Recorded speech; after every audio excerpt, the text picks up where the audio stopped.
एक सुरक्षित और खुशहाल बचपन है हर बच्चे का अधिकार। इसे मिलकर सुनिश्चित करें इस 11 जनवरी को Nobel peace laureate Kailash Satyarthi के जन्मदिन पर सुरक्षित बचपन दिवस मनाकर। नमस्कार। 11 जनवरी बड़ा ही खास दिन है।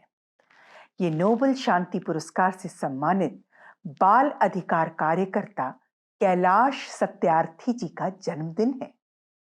बच्चों की सुरक्षा, बच्चों की आजादी, बच्चों के अधिकार और बच्चों को उनका बचपन लौटाने के लिए श्री सत्यार्थी करीब 40 साल से प्रयास कर रहे हैं। उन्होंने एक तरह से अपना पूरा जीवन बच्चों को समर्पित कर दिया है। इसीलिए उनके प्रयासों को सम्मान देने के लिए 11 जनवरी को सुरक्षित बचपन दिवस के रूप में मनाया जाता है। सुरक्षित बचपन दिवस पर आज मैं आपके लिए लेकर आई हूं कैलाश सत्यार्थी के बचपन और उनके जीवन की 3 छोटी-छोटी लेकिन बहुत महत्वपूर्ण घटनाएं जो प्रेरणादायक हैं। इनसे सीखने को बहुत कुछ मिलता है।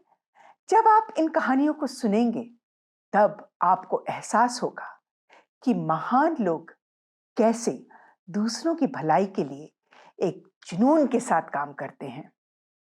उनके रास्ते में भी बहुत सी तकलीफें, बहुत सी रुकावटें आती हैं, लेकिन वे उसकी परवाह नहीं करते, उससे घबराते नहीं, बल्कि वे उनसे लड़ते हुए, बाधाओं को दूर करते हुए अपनी मंजिल की ओर बढ़ते चले जाते हैं।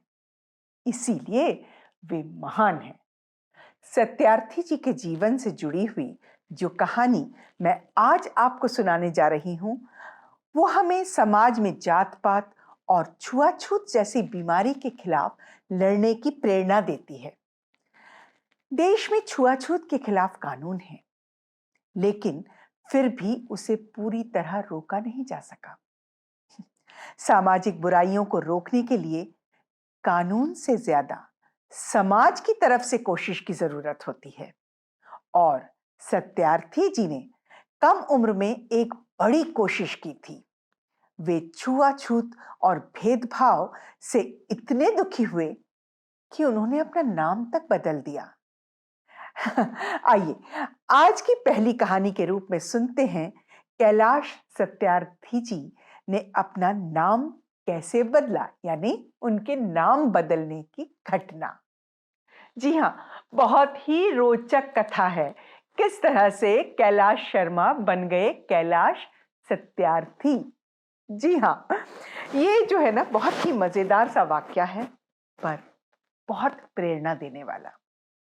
ये 1969 की बात है। उस समय गांधी जी की जन्म शताब्दी मनाई जा रही थी और जगह जगह चौराहों पर, ये विदिशा की बात है, जी हाँ, विदिशा में चौराहों पर बड़े बड़े लोग, बड़े बड़े भाषण, बड़ी बड़ी बातें और गांधी जी के बारे में बात, उनने जो मूल्य दिए हमें, छुआछूत, भेदभाव, ये सब नहीं होना चाहिए समाज में, इन सब पर बातें कर रहे थे लोग। और कैलाश शर्मा सोच रहे थे कितनी अच्छी बात है, ये तो समाज पर लगा हुआ एक बहुत बड़ा धब्बा है, इसे तो मिटाना ही चाहिए। तो उस नन्ही सी बुद्धि जो थी उसमें एक बात आई और उन्होंने क्या किया, उन्होंने अपने सब दोस्तों को इकट्ठा किया और उनसे बात की। उनसे कहा कि देखो, ये बड़े बड़े लोग कितनी अच्छी बात कर रहे हैं, तो हमें इनकी मदद करनी चाहिए और अच्छा काम करने के लिए। तो क्या काम हो सकता है जिससे कि ये भेदभाव मिटे, छुआछूत की बात खत्म हो जाए? तो उन्होंने पता है क्या किया, उन्होंने अपने दोस्तों के साथ मिल करके जितने भी प्रतिष्ठित लोग थे विदिशा में, बहुत धनाढ्य भी थे कई लोग नेता अपने आप में, मतलब बहुत नामधारी लोग, सबके घर जा करके उन्होंने न्योता दिया कि आज शाम को 8 बजे आप सब गांधी उद्यान में आइए और वहां हम भोजन साथ में करेंगे। सबने कहा बिल्कुल, क्यों नहीं, अवश्य करेंगे। उसके बाद अपने दोस्तों के साथ वहां गए जहां मेहतर रहते थे। उन्होंने वहां पर जो मेहतरानियां थीं उनसे कहा कि आप हमारे लिए आज भोजन पकाएंगी। पहले तो वो थोड़ा घबराई, पर जब कैलाश जी ने कहा कि नहीं नहीं, सब आएंगे भोजन करने, आप आइए, तो आज आप लोगों के हाथ का बना हुआ भोजन सब ग्रहण करेंगे। तो वे सब मेहतरानियां नहा धोकर बढ़िया साफ कपड़े पहनकर और खाना बनाने में जुट गई। अब 7:30-8 बजे तक सब बहुत उत्साहित थे बच्चे कि अरे, हमने इतने लोगों को बुलाया है और आज हम कितना बड़ा काम करेंगे समाज के लिए। अब 8 का 8:30, 9, 9:30, 10 बज गए, कोई नहीं आया। कैलाश जी को बुरा लगा, पर उन्होंने क्या किया? हाँ, उन्होंने मेहतरानियों से कहा कि लाइए भोजन, यहां लाइए, हम सब बैठ के खाएंगे। और पहली थाली उनकी थी, उन्होंने उसमें खिचड़ी डाली और एक पेड़ के पास बैठ के खाने लगे। और वो खा रहे थे और उनकी आंखों से आंसू बह रहे थे। यकीनन बहुत तकलीफ हो रही होगी उन्हें। तभी एक बूढ़ी मेहतरानी उनके पास आई, उनके सर पे हाथ फेर कर बोली, बेटा, तुम क्यों दुखी हो रहे हो?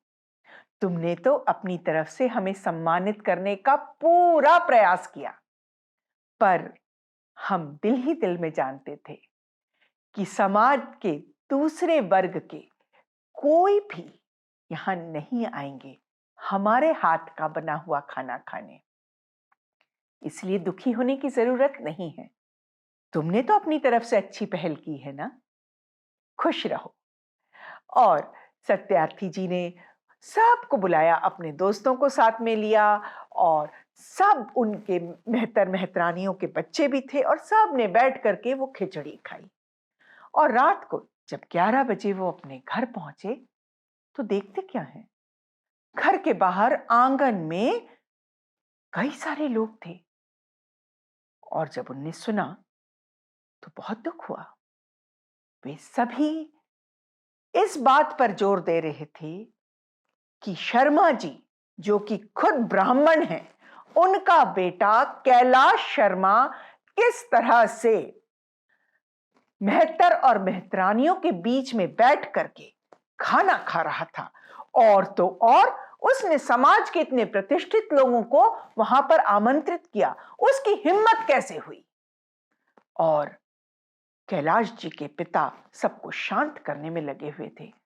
और जैसे ही उन्होंने देखा कि कैलाश जी आ गए हैं तो वे बहुत बुरी तरह से बरसे उन पर।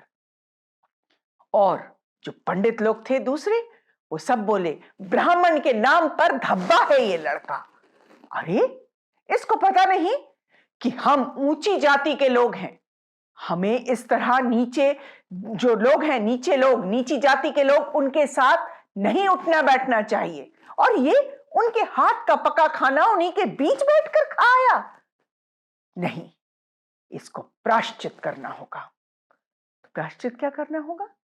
इसे हरिद्वार जाना होगा, वहां जाके पूजा पाठ स्नान ध्यान करके ये वापस विदिशा आएगा और सब ब्राह्मणों के पैर धोकर के वो पानी जब तक ग्रहण नहीं करेगा तब तक इस पूरे परिवार को हम समाज से अलग रखेंगे। समाज से अगर कोई परिवार अलग हो जाए तो उससे बड़ी यातना कोई नहीं होती। सबने बहुत समझाया कि कैलाश, तुम जाओ, हरिद्वार जाओ, प्रायश्चित करो, ये तुमने बहुत बड़ा पाप किया है।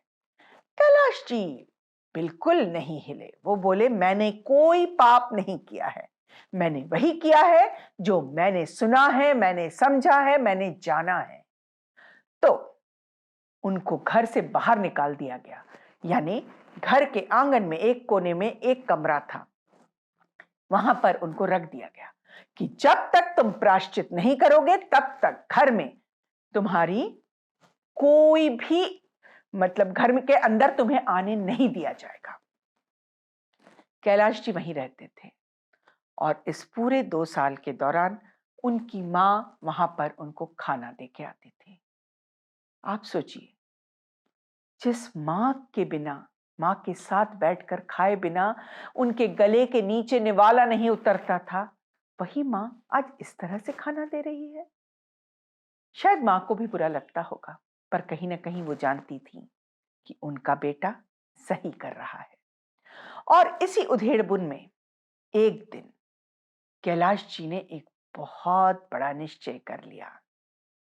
जी हां, उन्होंने सोचा कि मैं ब्राह्मण क्यों कहलाता हूं। मैं ब्राह्मण इसलिए कहलाता हूं, लोग मुझे ब्राह्मण इसलिए जानते हैं क्योंकि मेरे नाम के साथ जो मेरा उपनाम है शर्मा, वो लगा हुआ है। क्या होगा यदि मैं उस उपनाम को ही हटा दूं या बदल दूं? बस कैलाश शर्मा ने शुरू की खोज एक ऐसे उपनाम की जिसमें कहीं भी कोई जाति, धर्म, वर्ग, किसी के बारे में कोई भी उल्लेख ना हो, किसी को समझ में ना आए। और फिर इस महान व्यक्तित्व ने खोज निकाला वो शब्द सत्यार्थी, सत्य की राह पर चलने वाला। बिल्कुल अपने कार्य के अनुरूप उन्होंने अपना नाम रखा कैलाश सत्यार्थी। उस दिन से कैलाश शर्मा कहीं चले गए, खत्म हो गए, वैनिश हो गए, और आए कैलाश सत्यार्थी, जिन्होंने सभी को सत्य को पकड़कर रखना सिखाया, सत्य की राह पर चलना बताया। और जैसे कि कहा जाता है कि अंग्रेजी की कहावत है, चैरिटी बिगिंस एट होम। जी हां, तो कैलाश जी की पत्नी सुमेधा जी, वे भी अपना उपनाम सुमेधा कैलाश लगाती हैं। तो अब वो बात ही नहीं रही कि कौन ब्राह्मण कौन शूद्र, कुछ नहीं, सब एक लेवल पे हैं। तो देखिए, महान काम करने के लिए आपको खुद आगे बढ़ना पड़ता है, अपनी सोच को अच्छा करना पड़ता है, सोच को बड़ा करना पड़ता है। कितनी अच्छी बात थी कि कैलाश जी ने यह सोचा कि जो जाति मुझे निकाल रही है, मैं ही उस जाति को निकाल दूं। तो इसी को लेकर के वो आगे बढ़े। और देखिए, आज हमारे जो समाज है वो जात पात के भेदभाव से जकड़ा हुआ है।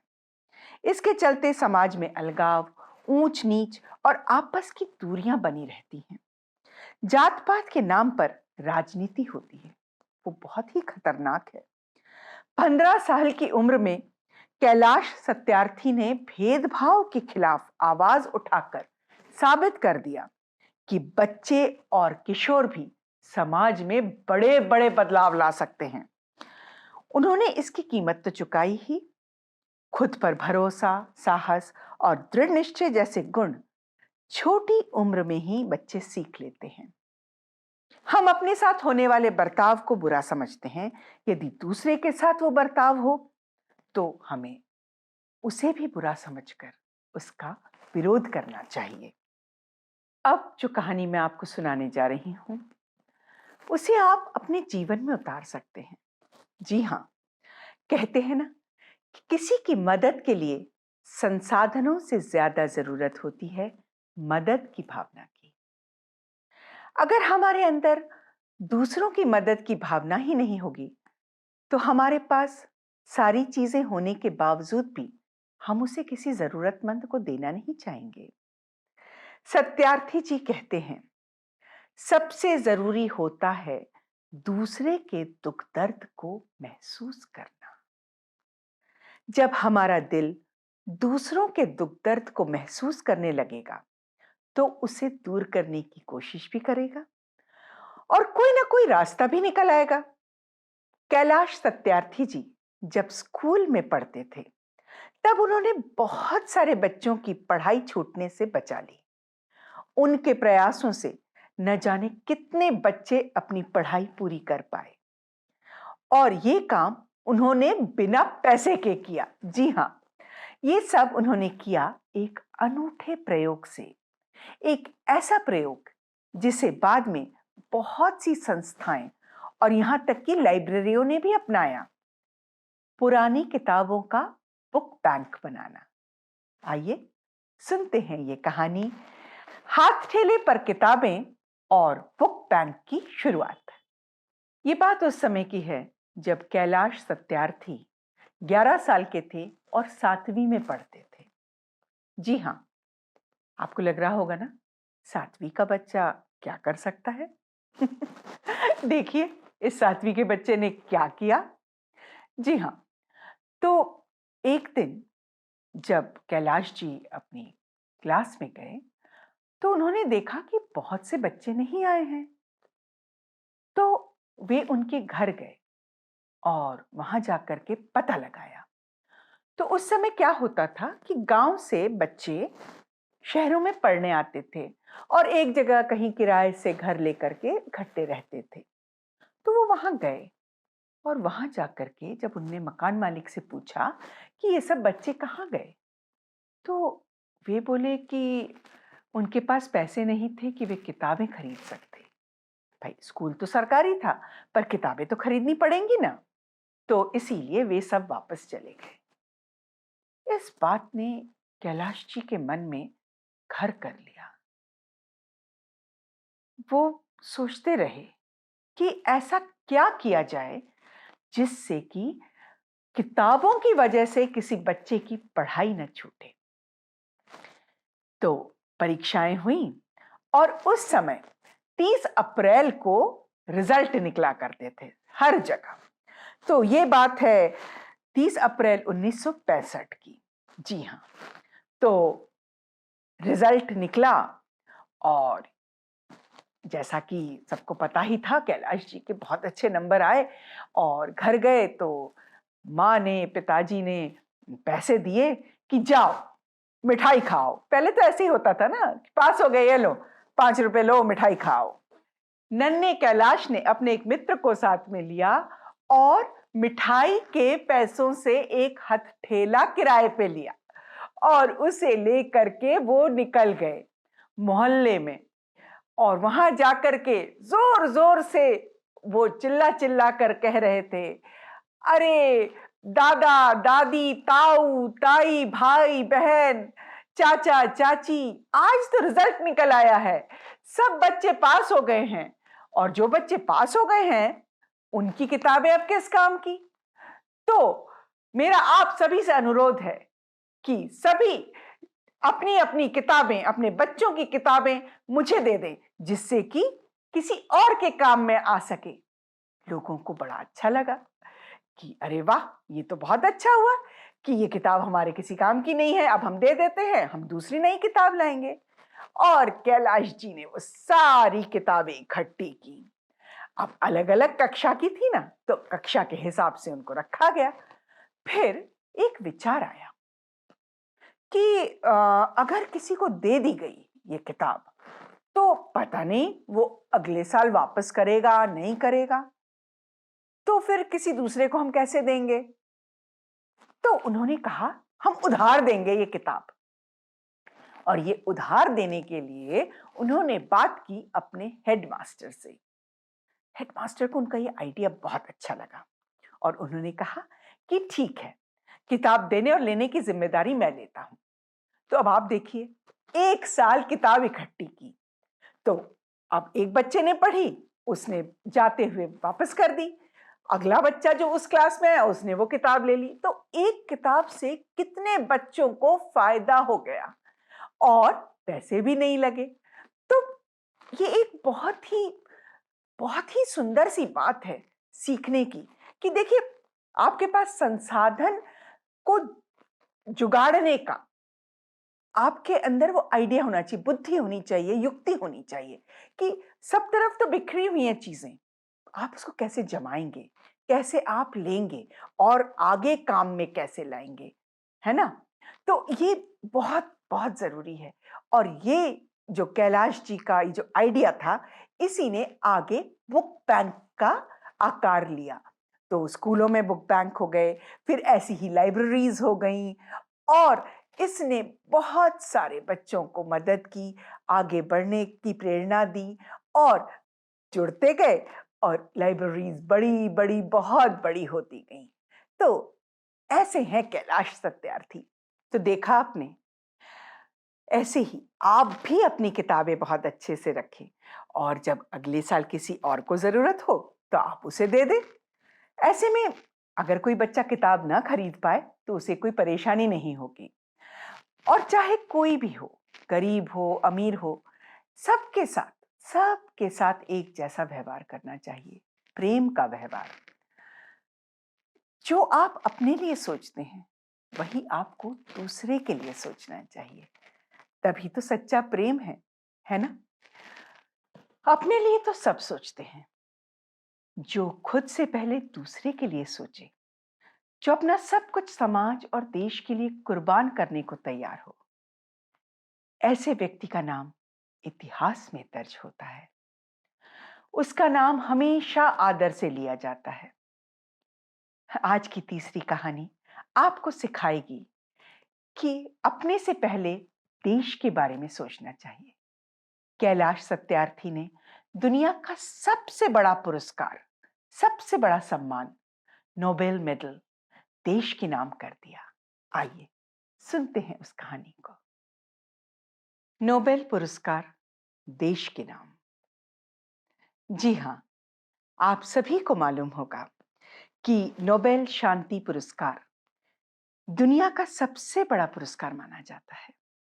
ये पुरस्कार हर साल नॉर्वे की राजधानी ऑस्लो में प्रदान किया जाता है। नोबेल कमेटी उन संस्थाओं या लोगों को यह पुरस्कार देती है जिन्होंने महान कार्य किए हों। वर्ष 2014 का यह सम्मान कैलाश सत्यार्थी जी को दिया गया। जब इसकी घोषणा हुई तब भारतवासियों में हर्ष की लहर दौड़ गई।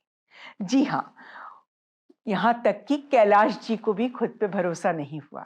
अरे, भारत में ही पले बड़े, यहीं पर उनकी शिक्षा दीक्षा सब हुई। उनको विश्वास नहीं हुआ कि उन्हें ये पुरस्कार कैसे मिला। खैर, घोषणा के 2 दिन बाद सत्यार्थी जी अपने परिवार के साथ उस समय के राष्ट्रपति श्री प्रणब मुखर्जी जी से मिलने गए।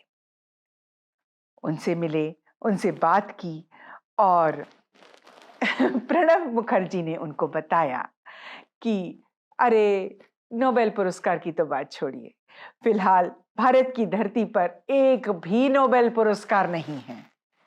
अरे, ऐसे कैसे हो सकता है? उनसे पहले भारत में जन्मे कुछ लोगों को विज्ञान, अर्थशास्त्र इन आदि विषयों में तो पुरस्कार मिला ही था, लेकिन 2-3 लोगों के अलावा बाकी सब और देशों के नागरिक बन गए थे। राष्ट्रपति जी ने ही सत्यार्थी जी को बताया कि रविंद्रनाथ टैगोर को साहित्य के लिए मिला नोबेल पुरस्कार चोरी हो गया था। बाद में जब प्रणब जी विदेश मंत्री थे तब उन्होंने उसकी एक रेप्लिका बनवाई और वो भारत लाए, पर वो भी गुरुदेव के परिवार के लोगों ने ले लिया और वो भी अब विदेश में है। तो सच में कहा जाए तो भारत की धरती पर कोई नोबेल पुरस्कार नहीं था। मिलकर के कैलाश जी बाहर आए।